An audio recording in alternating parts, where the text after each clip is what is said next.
আজকের breaking news, কাজে ফাঁকি দেওয়ায় অফিসে রেগে গেল সাকিব খান। কি বলেছেন সাকিব খান দেখলে অবাক হবেন, তবে ভিডিওটি না টেনে সম্পূর্ণ দেখলে অবশ্যই বুঝতে পারবেন কেন সাকিব খান এবার রেগে গেলেন। হ্যাঁ বন্ধুরা, হঠাৎ করেই সাকিব খান তার অফিসে যেয়ে দেখে তার কর্মচারীরা কাজে অমনোযোগী এবং পুরো অফিস রুমটা এলোমেলো হয়েছিল, যেটা দেখে হুট করেই সাকিব খানের মেজাজ খারাপ হয়ে গিয়েছে এবং সবার উপরে অনেক রাগ করছিল। ইতিমধ্যে একটি স্টাফ এই ভিডিওটি সাকিব খানের অগোচরেই করে ভাইরাল করে দিয়েছে, যা ইতিমধ্যেই নেট পাড়ায় উত্তাল হয়ে আছে। সাকিব খান আসলে ইচ্ছা করে তার স্টাফদের সঙ্গে খারাপ ব্যবহার করেনি।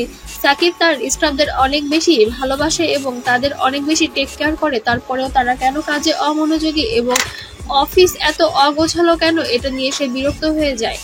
তার কারণ ইতিমধ্যে আপনারা জানতে পেরেছেন, সাকিব খান বাংলাদেশের হারল্যান্ড গ্রুপের ম্যানেজিং ডিরেক্টর হিসেবে আছে এবং এই বিজনেসটা তার একান্তই এবং বাংলাদেশের অনেক উপকার হবে এই বিজনেসের মাধ্যমে, যার কারণে সে সফল ব্যবসায়িক এবং সফল নাগরিক হিসেবে বাংলাদেশের জন্য কিছু করতে চাওয়ায় সাকিব খান আসলে তার অফিসে এখন সময় দিতে চাচ্ছে, যার কারণে অফিসে গিয়েছিলেন তিনি।